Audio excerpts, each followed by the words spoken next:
biggest advantage is he adapts pretty quick because he races everything. So he complains a lot less than all of us, which is kind of being with him, last year, but even this year, the first 2 days, car's fine, and then you can see engineers getting a little like, whoa, it can't be fine.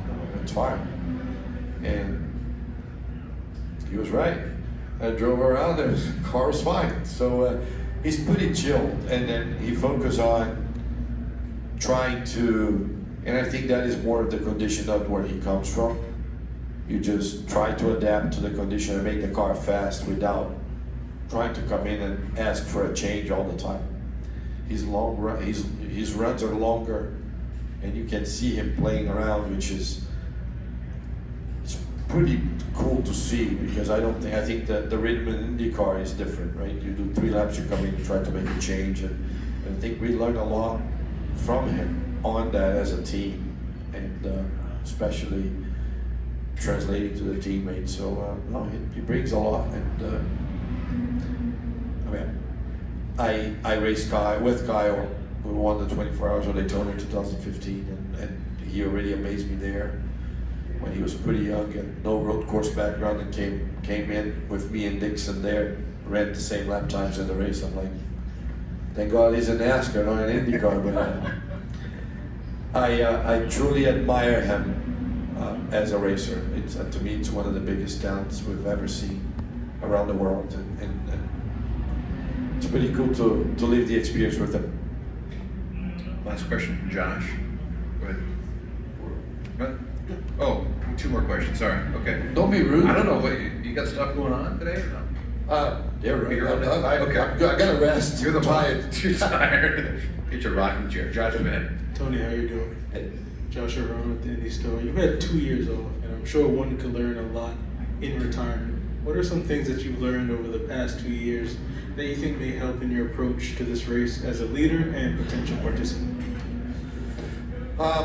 Well, as a leader, I learned that I can make slower decisions when it talks to team personnel and changes in the team. As race car drivers, we make them, on the spot. But also, it's funny because I see a lot of my actions in the past through my drivers, and sometimes I'm like, wow, was I like that?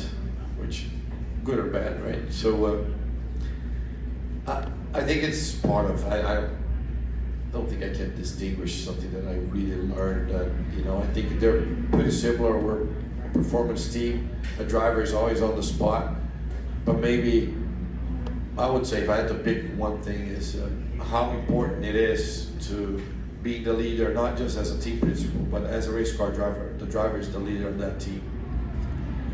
How you communicate to your people, depending on what situation it is, you can change the entire dynamic. So speaking of myself, I think I'm pretty vocal and not, I should take a breath before I should have taken a breath a few times in my career before I said something that would affect good or bad. And I think that's something that I've grown a lot the past 2 years, and learn how to do it. But I had to remove myself from the position to see how would that affect the entire group. And sometimes, you stick a helmet on a driver, you put us out there 240 miles an hour banging wheels, and you want us to take a breath and answer a question really calmly. I think it's hard. So.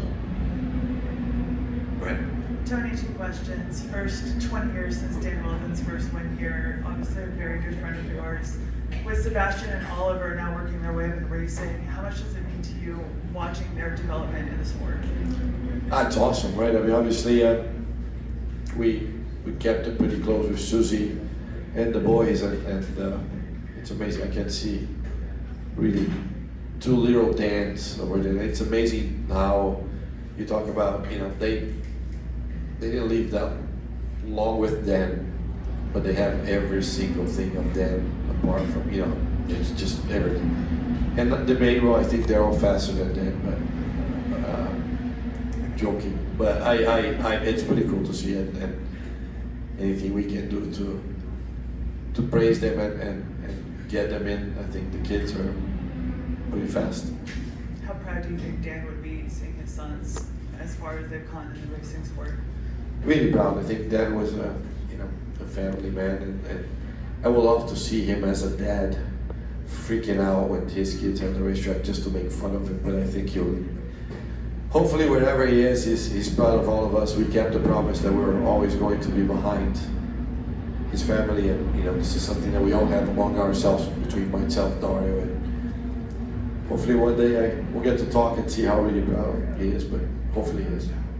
Jared Haas with FrenchStretch.com. Come back soon for more great racing videos. And if you like us, make sure to hit that subscribe button.